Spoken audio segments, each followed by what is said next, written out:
that shatter, stones that shatter. Because we look at this woman who was caught in adultery in her most vulnerable moment is when she needed restoration the most.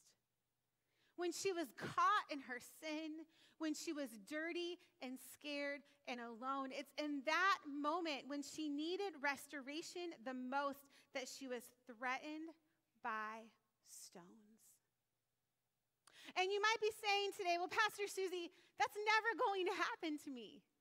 It's never going to happen. I'm never going to be stoned. I'm never going to be surrounded by a crowd of people with stones in their hands in the middle of my sin, awaiting my death. You probably won't in a physical, literal sense. But in a spiritual or emotional sense, maybe you already have. Because here's the thing. We all fail, don't we? We all falter. We all experience sin in our life. And when we fall, we have a choice to make, right? We can decide to go to Jesus, to give him our sins, to allow him to forgive us, to heal us in that moment. Or you can allow the crowds to come in. And the crowd isn't a physical group of people, but it's a gathering of lies.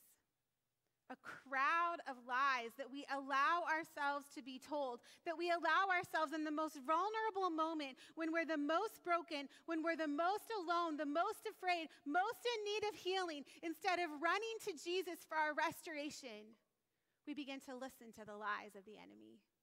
And it's like a circle of people come around us with their stones lifted high, ready to crush you, ready to break you, ready to destroy you. Just like this mirror. And it's like these stones, these lies are coming and they're hitting against your life. And instead of finding healing, instead, you're broken. It's the lies that break us. It's the voices that we allow in our mind. It's the stone of shame. It's the stone of condemnation. When we've done something that we know is wrong and we ask Jesus for forgiveness, and somewhere in our mind we believe that he forgave us, but deep down inside, the message didn't translate. The message didn't get there. And so instead you hear these lies, these words that say, you will never be good enough.